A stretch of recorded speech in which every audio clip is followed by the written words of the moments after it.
Hello, good evening, नमस्कार। Taiwan में एक बहुत बड़ा अर्थक्वेक यानी भूकंप आया है और ऐसा बताया जा रहा है कि लगभग 25 साल में पहली बार इतना मैसिव अर्थक्वेक जो है ताइवान को हिट किया यानी ताइवान में आया है। काफी लोग मरे हैं, बहुत लोग घायल भी हुए हैं। और यह जो ताइवान है वह पैसिफिक रिंग ऑफ फायर यानी पैसिफिक ओशन के पास एक रिंग की तरह बना हुआ है शेप, जिसपे विश्व का लगभग 90% तक भूकंप और वोल्केनो वहां पे होते हैं, ज्वालामुखी फटते हैं। तो अब हम समझेंगे कि यह रिंग ऑफ फायर क्या होता है और कैसे रिंग ऑफ फायर जिम्मेदार है इस ताइवान के अर्थक्वेक को, और रिंग ऑफ फायर क्यों है, इसके पीछे का कारण क्या है। ये सारी चीज हम लोग अभी समझने का प्रयास करेंगे।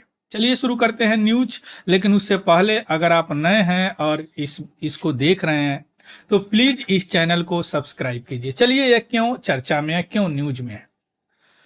इस अर्थक्वेक के कारण जो कि ताइवान में आया है, ऐसा बताया जा रहा है कि 25 साल में पहली बार इतना मैसिव अर्थक्वेक, इतना बिगेस्ट अर्थक्वेक आया है, जिसमें अभी तक 9 लोग मर चुके हैं और लगभग 800 से ज्यादा लोग घायल हैं।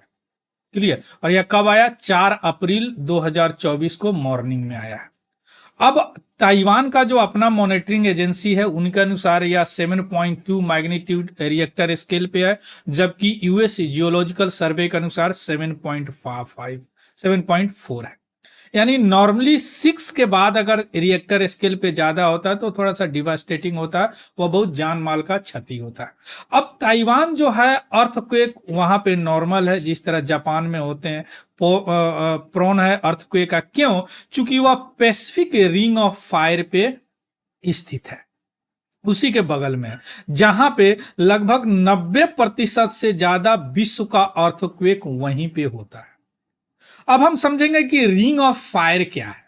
रिंग ऑफ नाम से ही पता चल रहा है, एक फायर एक रिंग की तरह बना हुआ है जहां हमेशा फायर होते रहते हैं, वोल्केनो होते हैं, अर्थक्वेक होते हैं, है ना, होते रहते हैं। रिंग ऑफ फायर धीरे धीरे आप समझ जाएंगे, है ना। चलिए, रिंग ऑफ फायर क्या होती है। नाम से ही पता चलता है रिंग ऑफ फायर क्या है। एक एक स्ट्रिंग टाइप का है, इस तरह का, जो कि सेमी सर्कल बना हुआ है, या बोलिए कि हॉर्स शू के शेप का बना हुआ है, घोड़े के पैर के शू का बना हुआ, जहां पे 100 वोल्केनो हमेशा एक्टिव रहते हैं और वहां पे अर्थक्वेक होते रहते हैं। अर्थक्वेक और वोल्केनिक साइट है ना। और यह कहां पर? पैसिफिक ओशन के यानी प्रशांत महासागर के चारों तरफ है।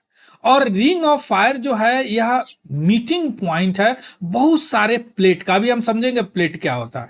प्लेट मींस अर्थ उसी पे टिका हुआ है। जैसे कुछ नाम है, Eurasian plate, North American plate, Juan de Fuca plate, Cocos plate, Caribbean plate, हमारा इंडियन प्लेट। इसके अलावा बहुत सारे स्मॉलर छोटे छोटे प्लेट चारों तरफ से घेरे हुए हैं एक बड़ा सा पैसिफिक प्लेट का। और वह प्लेटों में मूवमेंट के कारण इतने ज्यादा वहां पे वोल्केनो इरप्शन होते हैं और अर्थक्वेक होते हैं। अब धीरे धीरे समझ जाएंगे कैसे होता है।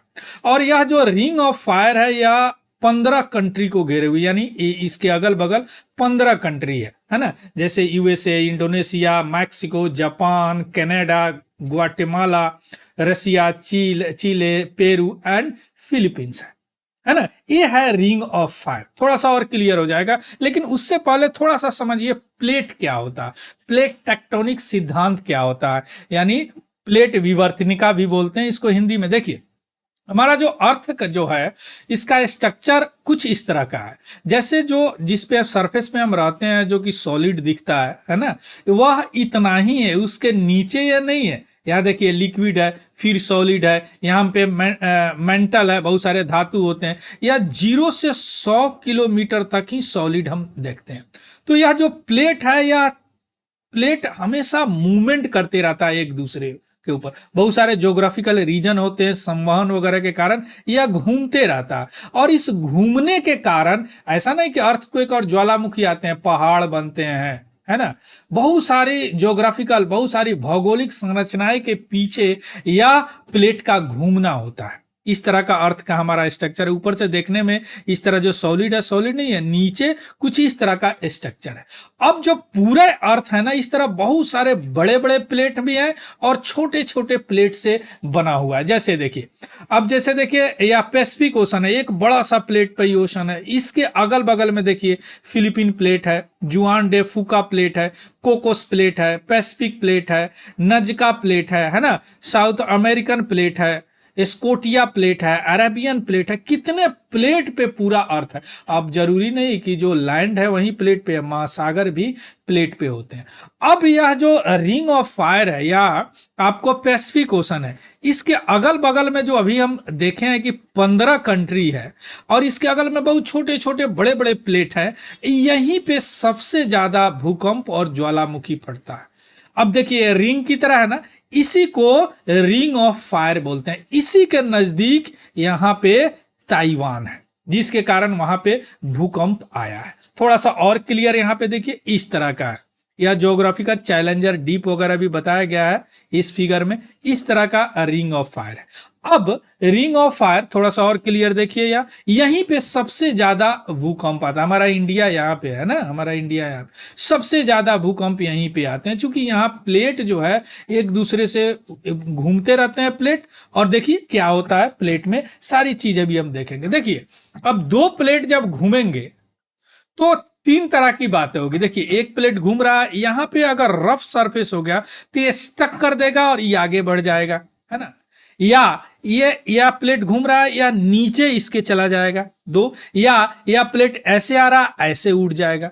इसके कारण बहुत सारी ज्योग्राफिकल संरचनाएं भी होती है, भूकंप भी होती है और ज्वालामुखी भी फटता है। जैसे देखिए अब यह प्लेट नीचे गया, सबडक्शन इसको बोलते हैं अंग्रेजी में। नीचे गया, अब नीचे जो लावा मैग्मा है वह बाहर मिल के बाहर निकलने लगेगा, है ना, तो ये भूकंप हो जाएगा। इसके कारण क्या होता है, अर्थक्वेक आ जाए, सॉरी ज्वालामुखी आ जाएगा, है ना, इसके कारण भूकंप आ जाएगा। थोड़ा सा और क्लियर होगा। अब हम देखते हैं कि रिंग ऑफ फायर पे क्यों इतना भूकंप होते हैं। देखिए रिंग ऑफ फायर पे बहुत सारे भूकंप वाली एरिया है। क्यों? क्योंकि वहां पे कांस्टेंट जो प्लेट है स्लाइड करते रहते हैं, आगे बढ़ते रहते हैं, या कोलाइड कर जाते हैं, या एक दूसरे के ऊपर मूव कर जाते हैं, ऐसे मूव कर जाते हैं, या एक दूसरे के नीचे मूव कर जाते हैं, है ना। इस other tectonic plate below each other of tectonic plate. अब इस सारे के कारण क्या होती है, भूकंप होती है। अब इसमें एक जो है, जैसे एक प्लेट गया यहाँ पे, दूसरा प्लेट इधर से आया और यहाँ पे रुक के स्टक किया और ये आगे बढ़ गया, है ना, तो यह क्या होता है, इसके कारण भूकंप आता है। अभी आप जो देखे हैं ना, इसके कारण भूकंप आता है, इसके कारण। अब जो ताइवान का भूकंप आया है वह भी फिलीपीन सी प्लेट और यूरेशियन सी प्लेट में इंटरेक्शन के कारण है। छोटा सी प्लेट है और या बड़ा प्लेट है यूरेशियन प्लेट के कारण यहां भूकंप आया है, इस तरह का के कारण। अब देखिए यही के अब इसके कारण यह भूकंप आया है, जो अभी अभी ताइवान में आप भूकंप को देखे हैं, जो 800 लोग घायल हुए हैं, बहुत सारे मरे। तो तीन चीज हो जाते हैं, सबडक्शन ही नॉर्मली इसमें ज्वालामुखी होते हैं, क्योंकि एक नीचे गया, एक नीचे घुस गया। अब ये नीचे का प्रेशर के कारण वो सारे निकलने लगते हैं, जो ज्वालामुखी फटने के कारण होता है। स्प्रीडिंग होते हैं, जो एक दूसरे के ऊपर चढ़ जाएगा, है ना, इसमें भी भूकंप आते हैं। या अगर ज्यादा हो गया तो ज्वालामुखी भी फटते हैं इससे। लेकिन इस सब का कारण क्या है, प्लेट टेक्टोनिक्स मूवमेंट है, यानी प्लेट विवर्तन का सिद्धांत है। क्लियर? अब देखिए कि वोल्केनो क्यों आते हैं, अभी तक तो समझ गए, यह भी होता है टेक्टोनिक प्लेट के कारण, है ना। अब क्या कैसे होते हैं कि जब एक प्लेट दूसरे प्लेट की तरफ मूव करते हैं तो एक प्लेट नीचे चला जाता है, यानी इसको बोलते हैं सबडक्शन। यानी टू प्लेट कोलाइड करते हैं, एक दूसरे से टकराते हैं, और जो हेवियर प्लेट है वह क्या करते हैं, नीचे चले जाते हैं, यानी डीप ट्रेंच में चले जाते हैं। आया समझ में, है ना। जिसके कारण क्या होता है कि हॉटर जो मेंटल प्लेट है, अभी थोड़ा देर बाद देखे है ना, अर्थ का स्ट्रक्चर जो मेंटल प्लेट है वह हीट हो जाता है, वोलाटाइल एलिमेंट मिक्स हो जाते हैं और मैग्मा के रूप में बाहर निकलने लगते हैं। तो उसी को बोलते हैं कि ज्वालामुखी फटा है, ज्वालामुखी का फॉर्मेशन होता है। तो यह दोनों कारण क्या है, प्लेट टेक्टोनिक के कारण ही होता है, प्लेट विवर्तनिका के कारण होते हैं, प्लेट के मूवमेंट के कारण ही होते हैं। ये सबडक्शन इसको बोलते हैं। दो प्लेट आया कुछ इस तरह का निकलते हैं जो सबडक्शन ज्वालामुखी बोलते हैं। तो रिंग ऑफ फायर पे भी ज्वालामुखी और अर्थक्वेक 90% अर्थ का वहीं पे होता है। क्लियर? तो so this is all about the news. इसका पीडीएफ हम तिवारी जनरल स्टडी है उस पर डाल दूंगा, वहां से आप लोग देख लीजिएगा और उसको ज्वाइन भी कर लीजिएगा, है ना। और अगर इंफॉर्मेटिव लगा हो तो प्लीज इसको लाइक और अपने दोस्तों में शेयर जरूर कीजिएगा। So thank you, have a good day and happy learning. Thank you very much.